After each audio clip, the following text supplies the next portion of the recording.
Iron oxide के साथ में एल्युमिनियम की अभिक्रिया का उपयोग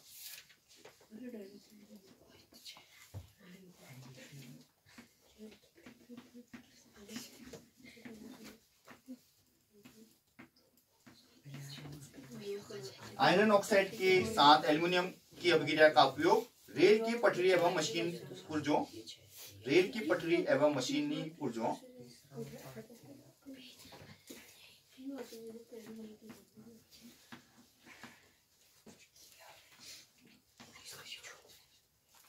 पुर्जों की दरारों को जोड़ने के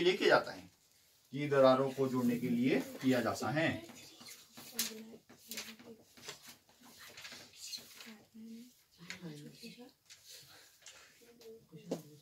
दोबारा बोल रहा हूं, आयरन ऑक्साइड के साथ एल्युमिनियम की अभिक्रिया का उपयोग रेल की पटरी एवं मशीनी पुर्जों की दरारों को जोड़ने के लिए किया जाता है। इस अभिक्रिया को थर्मेट अभिक्रिया कहते हैं।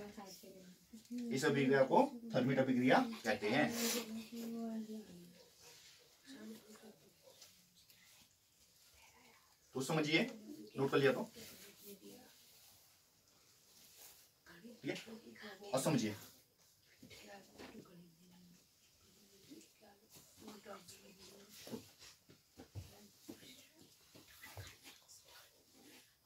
आयरन ऑक्साइड बोला है, देखो आयरन ऑक्साइड हो गया के साथ एल्युमिनियम बोला है, तो साथ एल्युमिनियम है। आयरन ऑक्साइड और एल्युमिनियम की अभिक्रिया की, आयरन ऑक्साइड और एल्युमिनियम की अभिक्रिया की कहां यूज होगा? ये रेल की पटरी या मशीनों के पुर्जों की दरारों को जोड़ने में, मतलब बीच में जो गैप आ जाता है, रेल की पटरियों के बीच में गैप आ जाता है, तो जो अब वो गैप रहेगा तो क्या होगा? एक्सीडेंट होंगे ना, रेल मतलब पटरी से निकल जाएगी बाहर। तो क्या करते हैं? थर्मेट अभिक्रिया का उपयोग करते हैं। कैसे करते हैं? एक तो लेते हैं आयरन ऑक्साइड और एल्युमिनियम की अभिक्रिया करते हैं, इनकी अभिक्रिया करने के बाद क्या करेंगे? उनको रेल की पटरी और मशीनों की पुर्जों की दरारों को जोड़ने के लिए यूज में लेंगे। तो इससे क्या बोलते हैं? थर्मेट अभिक्रिया। रिएक्शन नोट करना इसने नहीं की।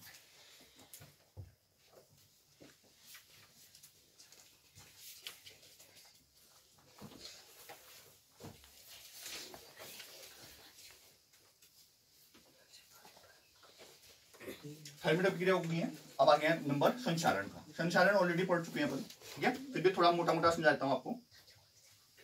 तो जैसे खुली वायु में कुछ दिन छोड़ देने पर सिल्वर की वस्तुएं काली हो जाती है। सिल्वर तो चांदी काली पड़ जाती है। चांदी की पायरें देखोगे आप तो कालापन आता है उनमें। सिल्वर का वायु में उपस्थित सल्फर के साथ अभिक्रिया कर सिल्वर सल्फाइड की परत बनने के कारण ऐसा होता है। वायु में उपस्थित है सल्फर, उसके साथ अभिक्रिया करती है तो सिल्वर सल्फाइड बनता है। इसकी वजह से वो काला रंग आ जाता है सिल्वर की वस्तुओं में।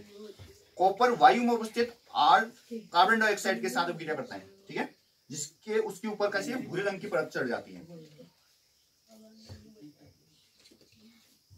देखो कार्बन डाइऑक्साइड के संग अभिक्रिया की उसने, जिससे उसके सतह में भूरे रंग की चमक धीरे धीरे खत्म हो जाती है, बोलता है। इस पर हरे रंग की परत चढ़ेगी, फिर भूरे रंग की खत्म होगी और हरे रंग की चढ़ेगी। हरा पदार्थ बेसिक कॉपर कार्बोनेट है।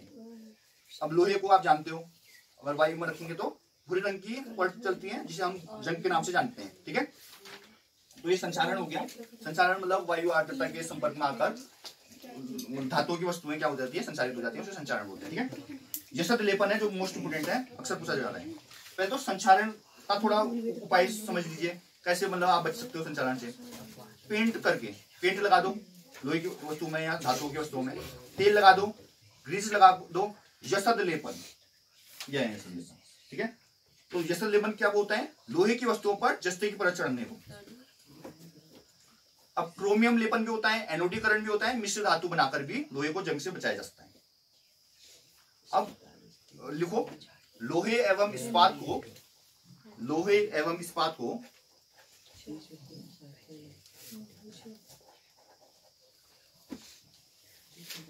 जंग से सुरक्षित रखने के लिए उन पर जस्ते, मतलब या जिंक लिख सकते हो, उन पर जस्ते ब्रैकेट में जिंक जरूर लिख लेना कि पतली परत चढ़ाने की विधि को जसद लेपन कहते हैं। दोबारा बोल रहा हूं, लोहे एवं इस्पात को जंग से सुरक्षित करने के लिए उन पर जस्ते यानी कि जिंक की पतली परत चढ़ाने की विधि को जसत लेपन कहते हैं।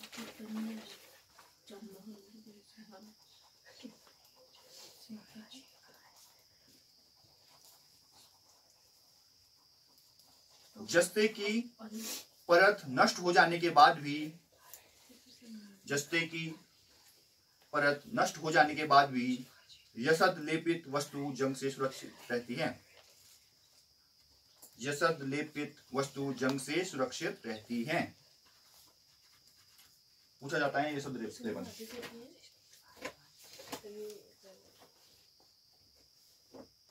दोबारा समझाता हूं एक बार। देखो, लोहे और इस्पात की वस्तुओं को जंग से सुरक्षित करने के लिए, उनमें जंग न लगे इसलिए उन पर क्या करते हैं हम, जिंक की परत चढ़ा देते हैं। जिंक की परत चढ़ाने को ही अपन यसद लेपन बोलते हैं। ठीक है, जब जिंक की परत नष्ट हो जाती है ना, उसके बाद भी क्या होती है, जंग से सुरक्षित रहती है वस्तुएं। ठीक है, अब देखो, लोहे के साथ निकेल एवं क्रोमियम मिलाने पर स्टेनलेस स्टील प्राप्त होता है बोल रहा है। अब पूछेगा स्टेनलेस इस्पात कैसे प्राप्त होगा। ठीक है, तो क्या लिखोगे, लोहे के साथ क्या मिलाओगे, निकेल और क्रोमियम। लिख लो इसको, लोहे के साथ निकेल और क्रोमियम मिलाने पर, लोहे के साथ में निकेल और क्रोमियम मिलाने पर।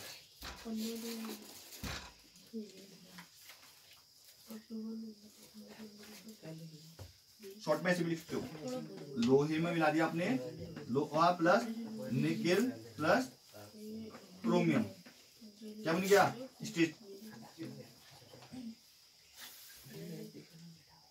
लोहे के साथ निकेल एवं क्रोमियम मिलाने पर हमें स्टेनलेस इस्पात प्राप्त होता है।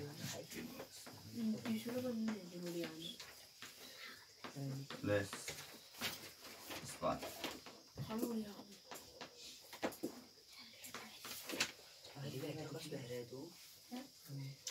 लोहे के साथ में निकेल और क्रोमियम, लोहे के साथ में निकेल और क्रोमियम मिला दिया, स्टेनलेस इस्पात स्टील प्राप्त हो गया है, जो कठोर होता है, इसमें जंग नहीं लगता है। देखो, जंग क्यों नहीं लगता है इनमें, क्योंकि मिश्र धातु है, मिश्र धातु में जंग नहीं लगता है। ठीक है, या कम लगता है तो बहुत कम लगता है।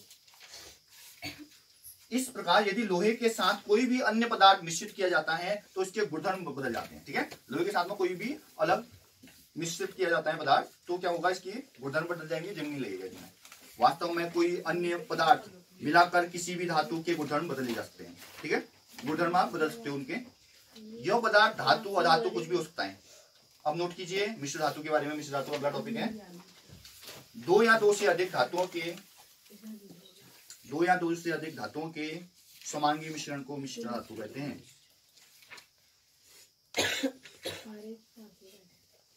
दो या दो से अधिक धातुओं के समांगी मिश्रण को मिश्र धातु कहते हैं। ठीक है,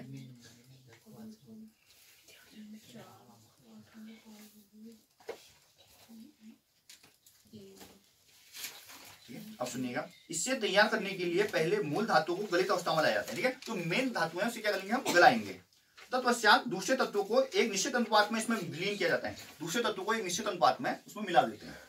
फिर इसे कमरे की ताप पर शीतलीकृत किया जाता है, ठंडा कर देते हैं। तो इसे क्या बोलते हैं, मिश्र धातु ऐसे बनती है। ठीक है, क्या करेंगे, मेन धातु को पहले गला देंगे, फिर निश्चित अनुपात में जो दूसरी जो धातु है उसे मिलाएंगे, विलीन कर देंगे और क्या कर देंगे, फिर शीतलीकरण ठंडा कर देंगे।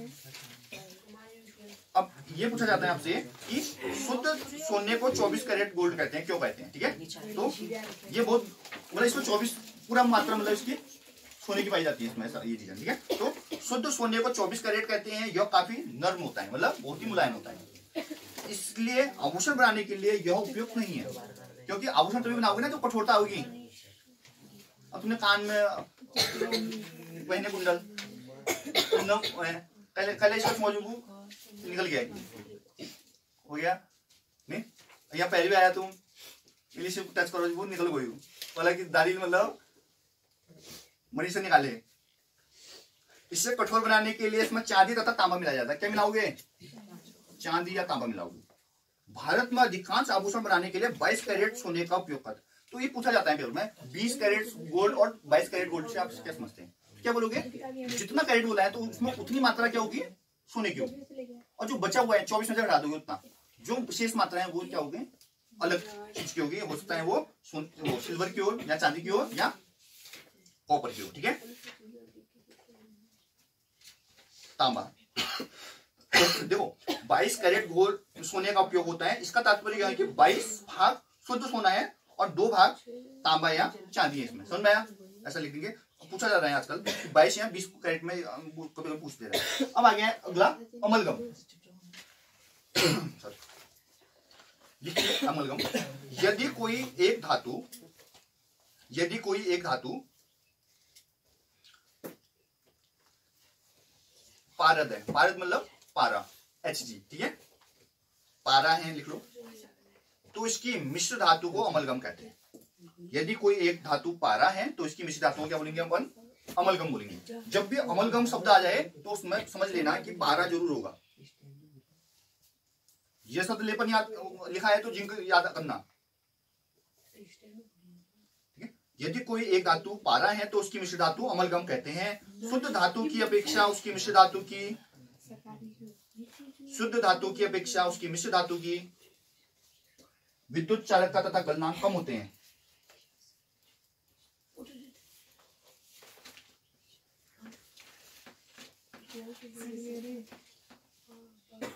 ठीक है। अब देखो मिश्र धातु के एग्जांपल लिखो, पूछता है एग्जाम में, ना पीतल कैसे बनता है? 1 नंबर में तो क्या करोगे? कॉपर और जिंक, कॉपर प्लस जिंक क्या बन जाता है? पीतल बन जाता है। नोट करना है।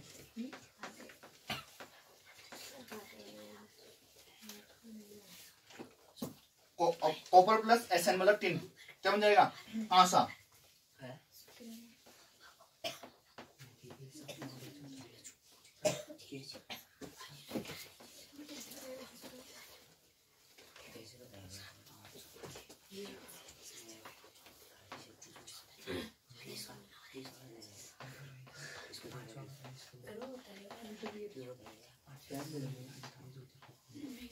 सोल्डर बन जाएगा, Pb और Sn, सीसा और टिन मिलके सोल्डर बनेगा।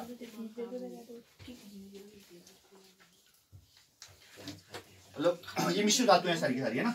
क्या बोलेंगे इनको? मिश्र धातु है।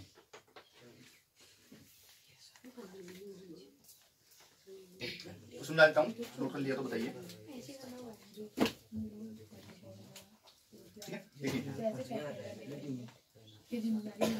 कॉपर और जिंक मिला, क्या बन गया? पीतल बन गए।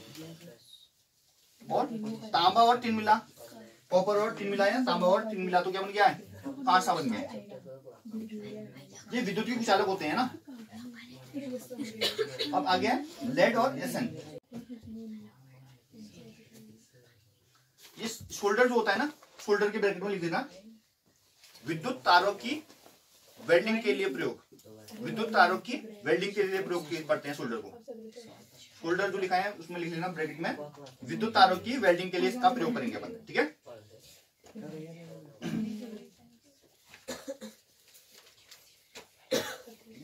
तो अब थोड़ा सा समराइज करते हैं चैप्टर को। देखो तत्वों को धातु एवं अधातुओं में वर्गीकृत किया जा सकता है, ठीक है। धातु है क्या होती है? तन्य होती है, मतलब खींच सकते हो। आघात वर्जित होती है, मतलब पीट का पतली चादर बना सकते हो। चमकीली होती है, उनमें चमक होती है, ठीक है। एवं ऊष्मा तथा विद्युत की सुचालक होंगी। उसमें हीट दोगे आप तो एक सतह से दूसरी तरफ में गर्म हो जाएगा, और दूसरा अगर करंट फ्लो करोगे तो क्या होगा? करंट दूसरी साइड भी करंट लगेगा। मतलब कहने का मतलब ये है, लोहे के कोई सरिया को करंट तार में लगा देना तो क्या होगा? डांस करोगे फिर आप, है ना, अगर उसमें करंट फ्लो हो रहा होगा। पारा के अलावा सभी धातुएं कमरे के ताप पर ठोस होती है। पारा कैसी होती है? द्रव होती है। कमरे के ताप पर पारा द्रव होती है। धातुएं विद्युत धनात्मक तत्व होते हैं, इनमें प्लस चार्ज होता है, ठीक है। देखो सोचो, जो भी धातुओं के एग्जांपल लिए अपने, सब में प्लस चार्ज है। क्यों है प्लस चार्ज? क्यों है प्लस चार्ज भाई? इसलिए प्लस चार्ज है क्योंकि उनके बाह्य कोश में इलेक्ट्रॉन बचे हुए हैं, और वो इलेक्ट्रॉन कैसे हैं? 1 2 3 है, ठीक है, इसलिए। अब ऑक्सीजन के साथ संयुक्त होकर धातुएं क्षारीय ऑक्साइड बनाती हैं। ऑक्सीजन के साथ संयुक्त होकर धातुएं कैसे बनाएंगे? क्षारीय ऑक्साइड बनाती हैं। एल्युमिनियम ऑक्साइड एवं जिंक ऑक्साइड क्षारीय ऑक्साइड तथा अम्लीय ऑक्साइड दोनों के गुणधर्म प्रदर्शित करते हैं, इसलिए इनको क्या बोलते हैं? उभयधर्मी ऑक्साइड बोलते हैं, ठीक है। तो एल्युमिनियम ऑक्साइड और जिंक ऑक्साइड उभयधर्मी ऑक्साइड के एग्जाम्पल है, ठीक है।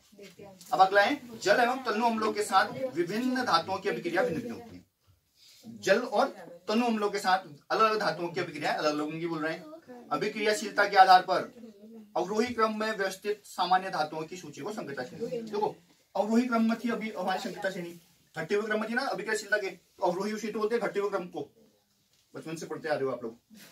संकृता श्रेणी में हाइड्रोजन से ऊपर की स्थित धातुएं तनु अम्लों के साथ हाइड्रोजन को कर देंगे विस्थापित, तो क्योंकि हाइड्रोजन नीचे है और जो है तत्व ऊपर है, तो ऊपर वाले क्या होंगे अधिक अभिक्रियाशील होंगे, तो हाइड्रोजन को तो पटक देंगे वो। ठीक है, अधिक अभिक्रियाशील धातु अपने से कम अभिक्रियाशील धातु को उनके लवण विलयनों से विस्थापित कर देती हैं। प्रकृति में धातु स्वतंत्र अवस्था में या अपने यौगिकों के रूप में पाया जाएगा, या तो स्वतंत्र अवस्था में पाया जाएगा या अपने यौगिकों के रूप में पाई जाएंगी। कौन सी धातुएं? अयस्क से धातु का निष्कासन तथा उसका परिष्करण कर उपयोगी बनाने के प्रक्रम को धातु कर्म कहते हैं। देखो अगर धातु कर्म किसे बोलेगा तो क्या बोलोगे? अयस्क से धातु का निष्कासन। अयस्क से क्या करोगे आप? शुद्ध धातु प्राप्त करोगे, उसके लिए जो टेक्निक उपयोग हुई उसे धातु कर्म बोलेंगे। ठीक है, दो या दो से अधिक धातुओं एवं एक धातु या एक अधातु के समागी मिश्रण को बोलेंगे मिश्र धातु। लंबे समय तक आर्द्र वायु के संपर्क में रखने पर लोहे जैसी कुछ धातुओं क्या हो जाती है? संक्षारित हो जाती है, इसे संक्षारण बोलते हैं। अधातुओं के गुणधर्म धातुओं के विपरीत है। ये न तो आघातवर्ती है, देखो अधातुओं को आप पीट पीट कर पतली चादर नहीं बनाओगे, पीटोगे तो टूट जाएंगी वो, समझ में आया? अधातु है न तन्य होती है, ज्यादा खींचोगे तो तभी टूट जाएंगी, समझ में आया? टूटती रबड़ है, रबड़ को खींचोगे क्या होगा? टूटी जाती है। और रबड़ के ऊपर मारोगे क्या होगा? दो टुकड़े हो जाएंगे। ग्रेफाइट के अलावा सभी अधातुएं ऊष्मा एवं विद्युत की क्या होती हैं? कुछ चालक होती हैं। ग्रेफाइट चालक होती हैं, ग्रेफाइट विद्युत का चालक करती हैं, पेंसिल के अंदर पाई जाती हैं, है ना, वो ब्लैक ब्लैक जो होता है जिसे लिखते हैं। अधातु में विद्युत ऋणात्मक तत्व है, अधातु में विद्युत ऋणात्मक। ठीक है, क्योंकि जैसे आयोडीन बोला हमने, आयोडीन है, आयोडीन क्या है? लास्ट मतलब एक इलेक्ट्रॉन कमी है उसमें, एक इलेक्ट्रॉन चाहिए उसको, -1 चार्ज होता है उसका। ठीक है, इसलिए विद्युत ऋणात्मक मतलब माइनस चार्ज है उसके ऊपर, क्योंकि धातुओं के साथ अभिक्रिया में इलेक्ट्रॉन ग्रहण कर ऋण आवेशित आयन आते हैं, क्योंकि धातु के साथ अभिक्रिया करते हैं और इलेक्ट्रॉन ले लेते हैं तो ऋण आ जाता है उनके ऊपर। अधातु ऑक्साइड बनाते हैं जो अम्लीय या उदासीन होते हैं। अधातु तनु अम्लों में से हाइड्रोजन का विस्थापित नहीं करते हैं, हाइड्रोजन के साथ अभिक्रिया कर हाइड्राइड बनाते हैं। तो ये हाइड्रोजन को विस्थापित नहीं करेंगे, हाइड्राइड बनाएंगे, OH बनाएंगे, OH नेगेटिव वाला।